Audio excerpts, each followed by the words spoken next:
Hello, this is Daniel Raymond, the voice behind Ray's Guide. Well, 3.22 now is in live, so it's time for my Essentials video on it. And since the timing is right, Essentials only view of the Luminalia sale and the new Drake Cutter Rambler. In many past years, the end-of-the-year release was the big one. 3.0 was an end-of-the-year release, for example. CIG would announce and demonstrate the new features at CitizenCon and announce new ships at IAE, and then would deliver them at the end-of-the-year release. But they realized the potency of the words "available now," and so the third quarter dot releases for the IAE and CitizenCon took greater importance, and the end-of-the-year release was more focused on let's get this stable so that everyone, players and staff, can enjoy the holidays in peace. Which I think is part of the motivation to have the full replication layer separation not be in 3.22.0, but 3.22.x in January or February. So I guess I'm going to call that the first essential, because although we will have to wait a bit for it, the ability to recover without being exited from the game from a failed server will be very nice. Something also to understand is that we are going to see two different types of new features added to releases in coming patches. One are new features developed just for the PU that we will be seeing the usual minimal Tier 0 releases, followed by many additional enhancements as time goes on, such as we saw for mining. The second will be features that, in fact, have spent many years under development hidden in Squadron 42 or such, and now arrive forth fully mature, like Athena springing from the forehead of Zeus. So two more are improvements in Arena Commander. One is that Master Mode's test is being opened to more craft in order to get greater feedback on it. Master Modes, of course, being from Squadron 42 development, and the next being the introduction of multiplayer ships and the ability to enter a match in a specific seat of a specific ship. This got its start in the Theaters of War module quite a while back now, which I am taking as confirmation that whatever we will see of the old Theaters of War will be under the Arena Commander umbrella.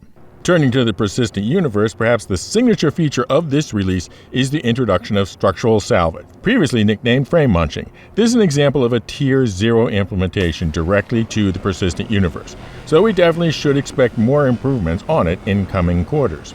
So, to start with, you enter salvage mode by the default key binding of M, just like before. Then there are three sub-modes that you need to do in order. One is salvage mode G, starts you in hull scraping. Finish this first or you will not be able to go back and do it later. Then default keybind right Alt W takes you to fracturing mode. This will feel a bit like cracking a rock in mining, but more automatic. Remember, this is Tier 0. Then default keybind right Alt S takes you to disintegration mode, which sucks the bits up and into the hopper. Again, this is mostly a no-brainer, but remember, Tier 0.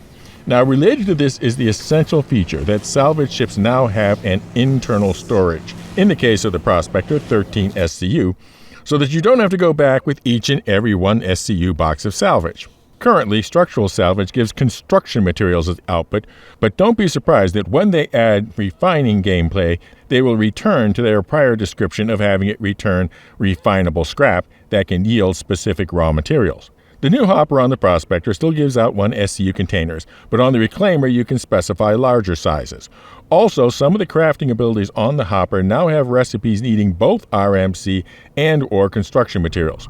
Also, I am not sure if this is a bug or intentional, but it can only output full containers. I have 0.99 of an SCU in the hopper, but it will not let me make a 99% full container. Again, this may be just a Tier 0 thing. Turning to the game world itself, Hurst and Microtech have a considerable number of new Derelict outposts. What separates these is that some of them are active communities of outlaw boards that we have heard of in the past, such as the Dusters, and some of them are active in trade, and such as weapons. Think of them somewhat like a land-bound version of Grim Hex. Others have mission content, such as recovering stolen boxes and clear all hostiles associated with them. Now, prior to this release, there was a gimmick that you could use to create 1 and 2 SCU empty cargo containers that you could then fill with stuff. Well, no need to be pointlessly self-destructing ships anymore, just to have game-generated user crates. You can just buy them at the cargo center. And then normally I wouldn't include a cosmetic improvement as an essential, but color me impressed by the introduction of Star Hair. This is honestly the best hair I have ever seen in any game. And yes, it behaves just like this in the game itself, not just in character creation. Now, the only thing that would make it perfect would be the addition of a mullet for Ray, and for myself, what I would call the Picard. Make it so. Make it so. Make it so. Make it so. Do it. Do it. Do it. Do it! And to round out this video, some words on Luminalia. CIG does parallel major holidays in the verse in order to have a way of having holiday sales without the overhead of real-world considerations. And Luminalia, as you may have guessed, is the verse's stand-in for Christmas, Hanukkah, etc. And as you might guess, the Luminalia sale is focused on startership packages for someone wanting to give Star Citizen to some of their friends. And with all the stuff in the short-term pipeline, this may be a darn good year for it. Also, these new sale packages have 24 months insurance instead of the usual 6 with a starter pack. Not quite as good as the 10 years at IAE, but at least you won't have to be completely embarrassed at not having bought their gift at IAE week. Also, if you want to juice their gift with some armor and stuff, use a referral code. And if you can't think of any other ones, use mine, star CPG6 5MPL. Now, looking at the various packages, which one might actually be the best one to give to a first-time player? Honestly, when I think about what a new player needs and what a new player would be doing, I would point, depending on your budget, to the Mustang, Cutter, or Avenger. The others aren't bad, but they're either a little less capable or a bit too complicated for the beginner. I mean, the Titan is definitely worth 75 cents over the 100i. And unfortunately, unless they spring something unexpected on us, the Cutter Holiday Starter Pack is the base Cutter and not the Cutter Rambler. So what's the 60-second review on the Rambler?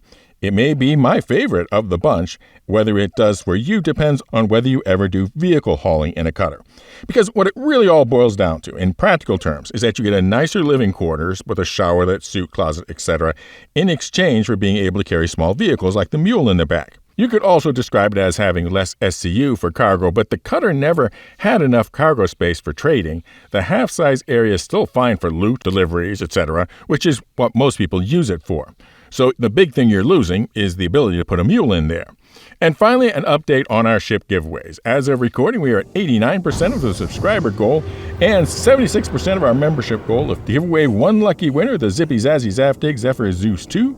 And then looking further ahead, 57% of the membership and 66% of the subscriber goal of the multi-role multiplayer mining meta, the Arastra. One entry per video. Just be a member and be entered automatically, or subscribe and comment, somehow including the secret word. And the secret word for this video is the Father of Athena. Fly safe, keep it real, and I'll see you in the verse. This is Daniel Raymond for Ray's Guide.